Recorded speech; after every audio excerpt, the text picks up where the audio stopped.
커지게 하니라. 아멘. 아멘. 네, 우리 윤 전사는 그 선교여행 지도를 잠시 한번 올려줘요. 21절부터 41절까지에 보면 에베소에서 일어난 소동에 관한 이야기가 기록되어 있습니다.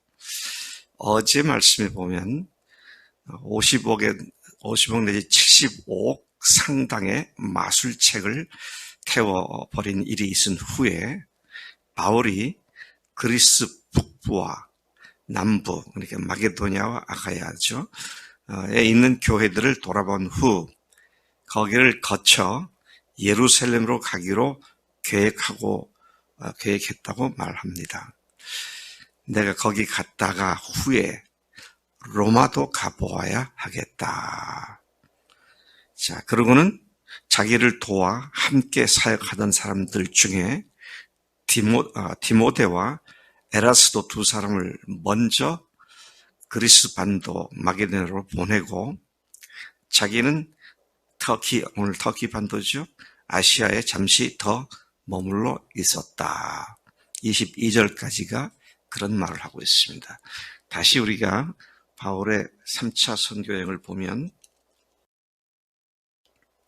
안디옥에서 출발해서 2차 선교여행에서 들렸던 더베, 루스트라, 이고니온, 안디옥, 그리고 에베소로 갔죠.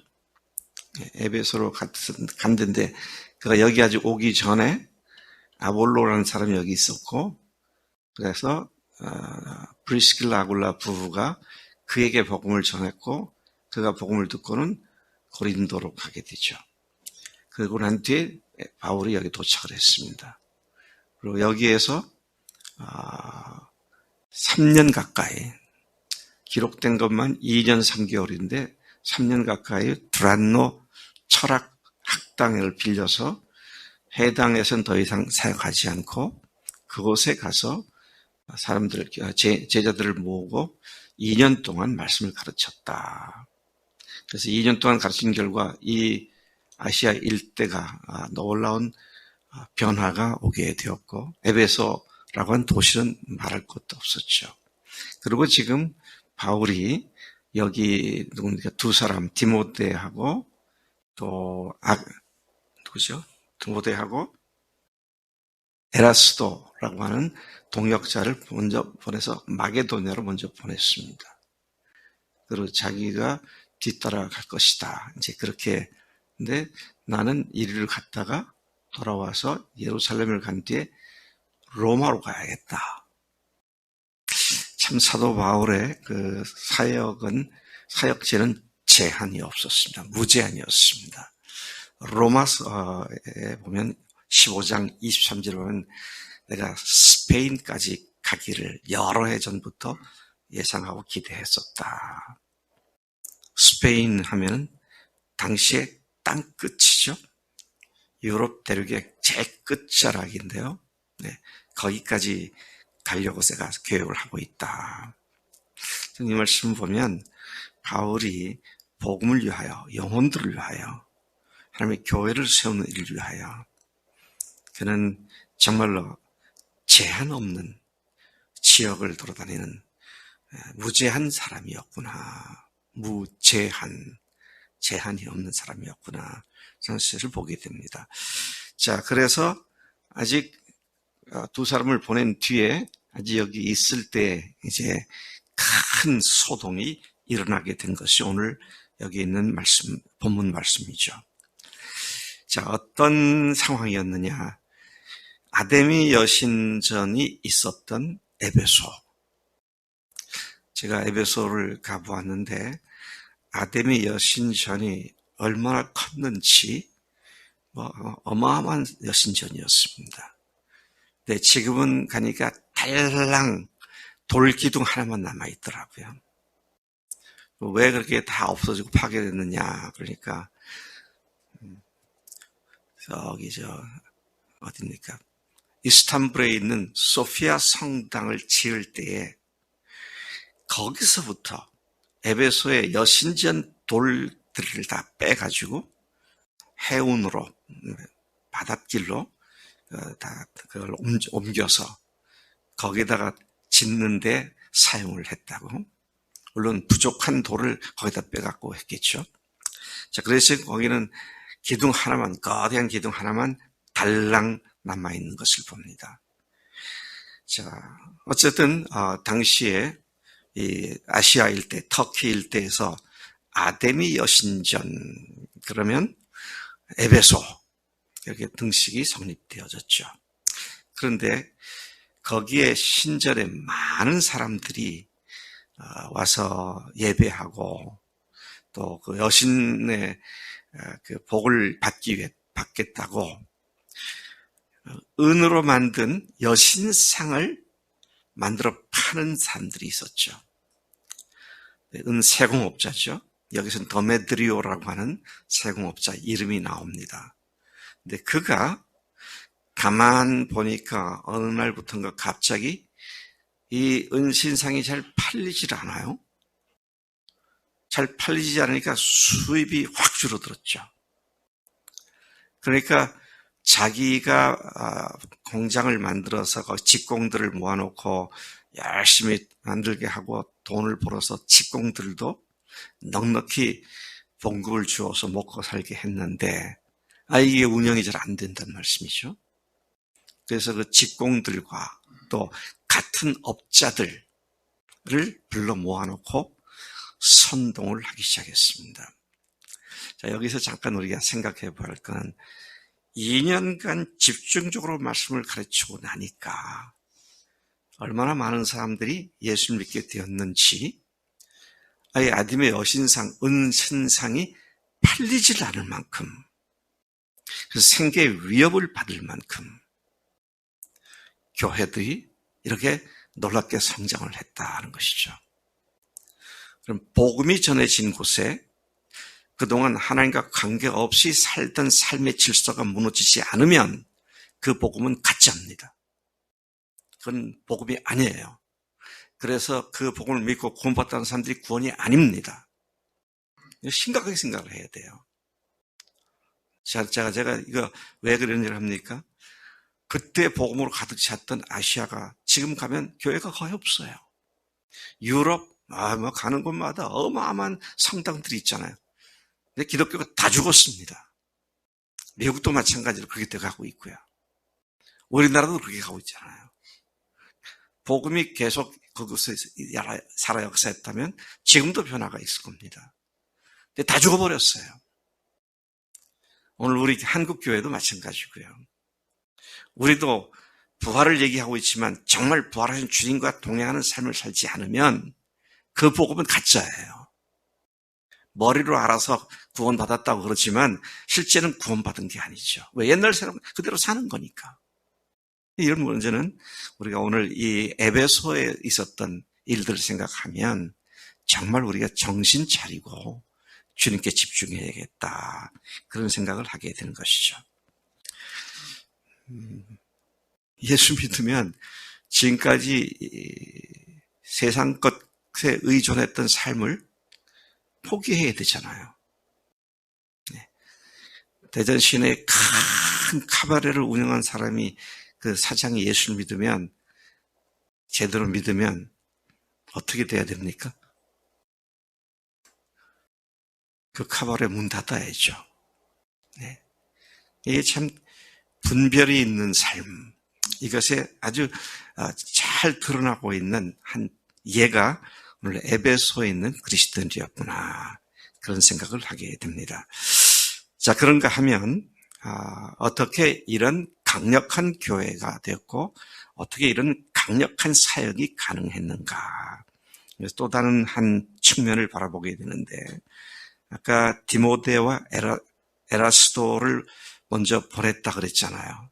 그럼 바울하고 디모데와 에라스도, 그 다음에 그 밑에 나오는 말씀 보니까 가이오와 아리스타고, 그리고 거기에 또 아굴라와 브리스길라가 있고, 이 사도행전을 기록한 누가가 있었고, 그리고 바울을 중심으로 이런 강력한 팀이 있었다는 겁니다. 강력한 팀이 있으니까 교회들이 강력하게 변하게 되었고요. 그래서 여러분, 제가 요즘 갑자기 몇 번 반복하는 얘기인데요. 탁월한 목사 한 사람이 교회를 변화시킨다? 아닙니다. 네.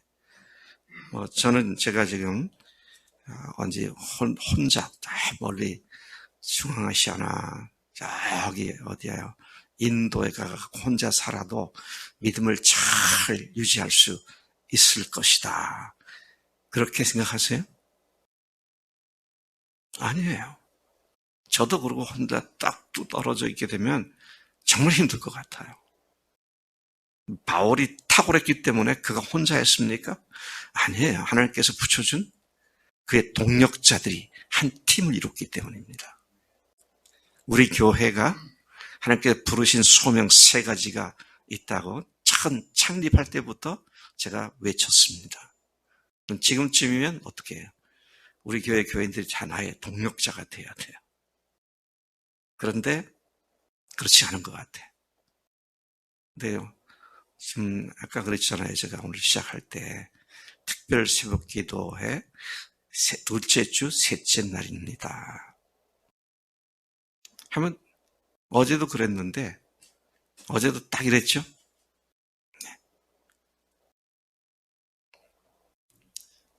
참 이게 이러면서 뭐가 제대로 안 되면 모두 다 목사 탓을 하더라고.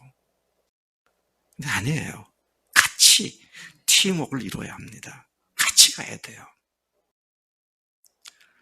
그야말로 죽으라면 죽는 신용까지 하는 그런 관계가 돼야 돼요. 저하고는 그런 관계가 몇 살이면 돼 있는가? 윤전도사가 나하고 그렇게 돼 있나? 박 목사가 나하고 그렇게 돼 있나? 대운이가 나랑 그렇게 돼 있나? 이런 생각을 해보면 우리가 어떻게 돼야 되는지 다시 한번 깊이 생각하지 않을 수 없어요. 네. 그래도 제가 버티는 건 제 마음속에 그래도 이 사람들이 내 마음을 알고 같이 동참하고 있지. 그게 있기 때문에 제가 버티는 겁니다. 그래서 여러분 그런 의미에서는요. 세상 어디에 가도 정말 복음과 교회를 위하여 함께 동역하며 갑시다 라고 말하는 사람들이 아무도 없어요. 그런 의미에서 우리가 정말 다시 한번 목회자와 교인들 한 팀이 돼야 한다. 네. 새 목사가 오면 그런 일이 우리 가운데 일어나게 될 줄로 믿습니다. 네. 헌 목사는 이제 끝나니까 괜찮고 새 목사가 오면 제발 그렇게 하세요. 목사하고 눈치 게임 할 필요한 것도 없어요. 목사가 다 그걸 알아요. 근데 말을 안 하죠. 왜? 참고 기다리니까. 그래서 여러분 이런 면에서는 우리가 어떤 팀인가. 조금만 섭섭하다 그러면 그냥 쳐다보지 않으려고 그러고 이러면 꼴이 안 되는 거지. 근데 우리가 한 마음 한 뜻으로 뭘 위해서? 복음을 위해서, 교회를 위해서. 자, 이것이 하나님께서 우리를 세우시는 결정적 요소가 된다. 자, 이렇게 해서 난리 벽석을 떨고 이 사람들이 바울 못 만나고 지금 아까 얘기한 두 사람을 끌고 연극장으로 들어갔습니다. 극장으로 들어갔어요. 야외 노천 극장이죠. 제가 거기도 가봤어요. 한 2, 3만 명이 앉을 만큼의 큰 곳이더라고요. 근데 이제 여기에서 사람들이 모이긴 모였는데 왜 모였는지를 몰라요. 서로 이 말 저 말 왈가왈부하면서 엉뚱한 소리들을 하면서 씩씩거리고 있는 그런 모습을 우리가 보게 됩니다. 근데 바울과 또 바울을 알고 있는 몇몇 사람들이 당신 거기 들어가지 마라. 바울은 들어가려고 그러니까 들어가지 말라고. 자, 그렇게 해서 난리 법석을 피울 때에 유대인들이 알렉산더라는 유대인을 등 때밀어 가지고 앞에 세우죠.